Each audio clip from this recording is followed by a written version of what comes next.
Okay, here is part 2 of lesson 6.05. We were reading about the Civil War beginning, and we had left off on page 414. So we're going to start here with early campaigns. Excuse me.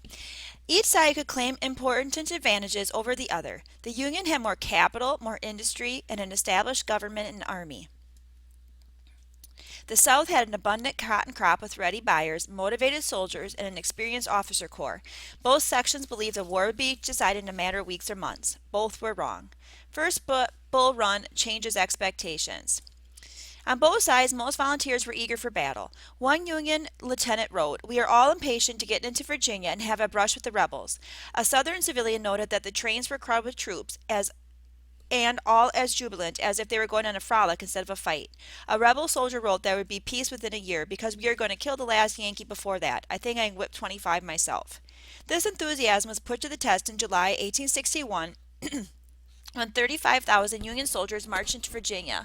Accompanying these troops were hundreds of civilians from Washington, D.C. They came as sightseers, expecting to witness an easy Union victory. Some brought picnic baskets full of food along with binoculars to follow the action. Near a creek called Bull Run, the Northern Army encountered a slightly smaller Southern force. As the battle began, the Union soldiers started to drive the rebels back, but a brigade at the center of the Confederate line, commanded by Thomas J. Jackson, held firm. In an attempt to motivate his troops, another Confederate general cried out, "There is Jackson standing like a stone wall. Rally behind the Virginians." Thus the commander gained his nickname Stonewall Jackson. Soon Confederate reinforcements arrived, and a fierce counterattack began. Jackson urged his men to yell like furies. As they charged, the Southerners let out an eerie yelping sound that would come to be called the rebel yell. Their charge broke the Northern line. Union soldiers retreated in panic, along with the civilians who had accompanied them. A Confederate officer remembered finding parasols and shawls dropped by ladies who fled with the troops. The next morning, an English journalists witnessed thousands of Union troops hobbling back to Washington, D.C. They formed a steady stream of men covered with mud, soaked through with rain, without any semblance of order, up Pennsylvania Avenue toward the Capitol. Many of them were without knapsacks, crossbelts, and firelocks. Some had neither greatcoats nor shoes, others were covered with blankets. The journalist asked a Union officer where his troops were coming from. "Well, sir," the officer replied, "I guess we're all coming out of Virginia as far as we can, and pretty well whipped, too." Okay, before we go to the last, let's look at the map here. And it's just showing the progression of the battles from 1861 to 1862. So you can look at that more closely in your textbook. Jefferson Davis, the Confederate president, boasted, "We have taught them a lesson. We have taught them a lesson in the invasion of the sacred soil of Virginia." In Washington, Lincoln realized the South was a more formidable enemy than he had expected. He quickly called for the enlistment of 1,000,000 new troops and for a period of 3 years rather than 3 months. For this new force, soon to be called the Army of the Potomac, Lincoln appointed General G. McClellan as commander. Like Robert E. Lee, McClellan was a West Point graduate and a hero of the war with Mexico. A stickler for discipline and training, he set about whipping the Union forces into shape for what promised to be a long and brutal conflict. The blockade and the ironclads. The Union Army's General-in-Chief, Winfield Scott, devised a plan to defeat the South but avoid the bloodshed of a full-scale invasion. His idea was to choke off the South by blockading its seaports and stationing gunboats on the Mississippi. And this is important because that's how they got their cotton exported, was through the seaports. By cutting off access to the Atlantic Ocean, the Union would deprive the Confederacy of its vital cotton trade with Europe. Without that trade, the South would be starved for money. Controlling the Mississippi was equally important. The mighty river bisected the Confederate States. If the Union were able to seize this important waterway, it would effectively cut the Confederacy in two. And here's his plan, called the Anaconda Plan, was like a snake to cut them off, to just choke them. And you can see how the map is representing that, the snake here, wrapping around the ocean, the Atlantic Ocean, Gulf of Mexico, and up the Mississippi River. It was a bold plan, though not all thought it would work. Newspapers mocked Scott's proposal and as the Anaconda Plan, named for a giant snake that encircles its prey and slowly squeezes it to death. Lincoln agreed to a naval blockade in order to program a shipbuilding to rapidly expand the small U.S. Navy. The South's coastline, which stretched far more than 3,000 miles was difficult to police. At first, blockade runners carrying goods from Europe had little trouble slipping through the federal net and entering southern ports. As the blockade tightened, Confederate leaders sought a new way to combat it. They covered an old frigate called the Merrimac with iron plates to make something new in naval warfare, an ironclad vessel invulnerable to cannon fire. Rechristened the Virginia, the ironclad set out to ram and sink the wooden-hulled vessels. And here's a picture of the first ironclad ships, the Monitor and the Merrimac.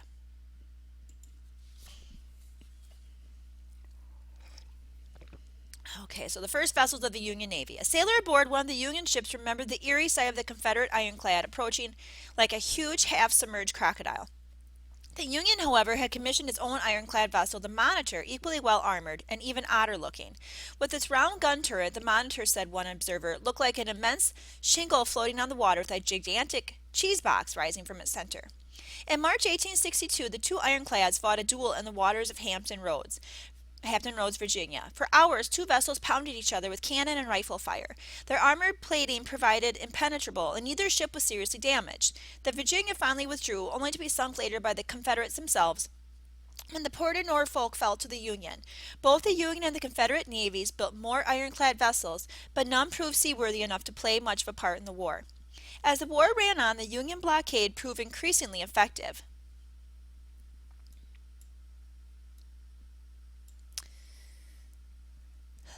By 1865, the war's last year, only 1 in 2 blockade runners made it through, and the South was suffering serious shortages of supplies. Equally important, the blockade made it difficult for the South to export its cotton crop to Europe. Grant's victories in the West. Through the winter of 1861 through 62, the war in the East settled into a stalemate as General McClellan continued to train and organize the vast new Army of the Potomac. Meanwhile, events were moving more swiftly in the area between the Appalachian Mountains and the Mississippi River, called the Western Theater of the War, because it means it's in the western part. Union forces under the command of Ulysses S. Grant captured two strategic Confederate strongholds, Fort Henry and Fort Donelson, opening invasion routes to the south along the Tennessee and Cumberland rivers. When the Confederate commander at Fort Donelson asked for surrender terms, Grant replied, "No terms except unconditional and immediate surrender can be accepted. I propose to move immediately upon your works." After the surrender of the rebel garrison, Northerners, excited by the first significant Union victory of the war, celebrated the man they called Unconditional Surrender Grant. A grateful government rewarded him with a major generalship. Grant was an unlikely hero. He had attended West Point, but unlike Robert E. Lee and George McClellan, each of whom graduated second in his class, Grant had a mediocre record. Like Lee and McClellan, he had fought bravely in the Mexican-American War, but his subsequent Army career was undistinguished. Stationed in the West Coast, far from his wife and family, he resigned his commission in 1854. For the next few years, Grant drifted from one job to the next, trying his hand at farming, bill collecting, and the real estate business. When war broke out in 1861, he was working as a clerk in a leather goods store that his father owned. Unhappy with civilian life, he rejoined the Army. Few could have predicted the extraordinary success Grant would achieve as a wartime general. And here's a picture of Grant, Ulysses S. Grant during the war. Shiloh and New Orleans. Okay, let me just skip back. I just want to see how far we're to read here. To 418. Okay. So this should be our last page. Let me just see. Should we read the...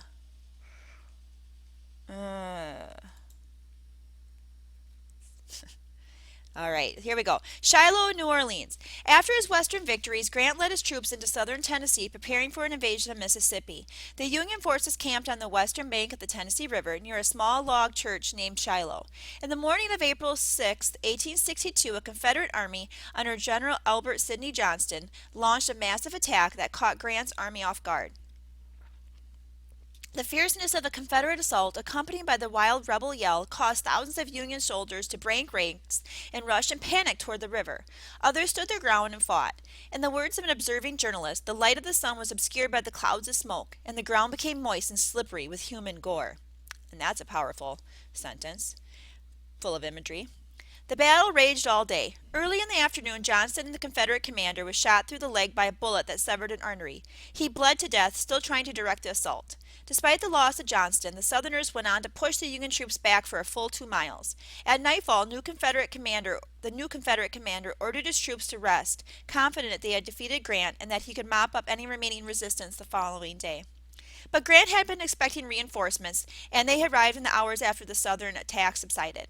Overnight, Grant's army swelled with 25,000 fresh troops. His force now significantly outnumbered the Confederates. In the morning, it was Grant's turn to launch a surprise attack. The fighting in the battle's second day was equally ferocious, but this time it was the Confederates who fell back, retreating into Mississippi. In the 2 days of the Battle of Shiloh, both armies combined suffered more than 20,000 casualties, killed, wounded, and missing. The death toll amounted to 3,477 men. Years later, when he wrote his memoirs, Grant remembered that the intensity of the Confederates' fighting spirit led him to conclude that the Union could only be saved by the complete conquest of the South. The butchery at Shiloh ended romantic illusions that the war would be short and thrilling. After the battle, General William Tecumseh Sherman, one of Grant's division commanders, observed piles of dead soldiers, mangled bodies, and commented, "The seeds on this field would have cured anybody of war." Shortly after the Battle of Shiloh, the North scored another significant victory. Union warships commanded by David Farragut seized the port city of New Orleans in the mouth of the Mississippi River. The Union now controlled a major port city of entry to the river. One of the main elements of the so-called Anaconda Plan had been to squeeze the South by gaining control of this important waterway. With Farragut's victory, the Union controlled the lower Mississippi and had a base from which to attack the deep South. All right, the second part then of lesson 6.05 is working on this Progression of the Civil War online activity. And we have to click on a flashing icon, so we'll click here. And it's the first Battle of Bull Run. And the first major land battle of the war, the first Bull Run, was fought in Manassas, Virginia, is the word we need to use to fill in the blank, on July 21st, 1861. It earned Thomas Jackson the nickname, do you remember what they called, because he was a stone wall? He didn't move? Stonewall Jackson, and convinced President who that the war would be costly and long, and that would be President Lincoln. Check. Yes, correct. Next, let's click here. Naval blockade at Hampton Roads. Although there was no conclusive winner, this Virginia battle involved two ironclads. What were the name of those two ironclad ships? Is it the Merrimac and the Monitor, perhaps? Norfolk was eventually captured by General McClellan. Yes. Well, I got them reversed, but they're the right ones. Okay, let's click over here in Kentucky for Fort Henry and Fort Donelson. After taking Fort Henry, Union General who, I think it's Grant, don't you think, moved into Fort Donelson and achieved an unconditional surrender in February of 1862. This victory opened up the state of what for a northern advance? Tennessee? Let's try. Oh, two S's in Tennessee. Yes, Ulysses S. Grant in Tennessee. Continue. Let's do this one here in Tennessee. Also in the state of what? What state are we in right now for Shiloh? We're in Tennessee, so we should probably put Tennessee.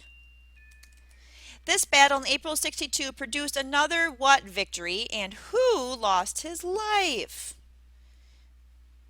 It produced another Union victory, and Confederate Albert Sidney Johnston lost his life. Hopefully I'm right. Cross our fingers. Yes. Phew. Okay. South Carolina. Fort Sumter, the first battle of the Civil War. Fought in South Carolina from April 1861. This was the first battle of the Civil War. It was a what victory with no known casualties? Southern, Confederate. I'll put Confederate. How about that? Confederate. Yes. Continuing. This one in New Orleans. By May 1862, the largest what in the Confederacy had fallen, the largest city. General David Farragut led the who troops, the Union troops, to victory there. This established control of the Mississippi River. Yes, great. And you can print that off if you wanted, if you were working on it yourself. Otherwise,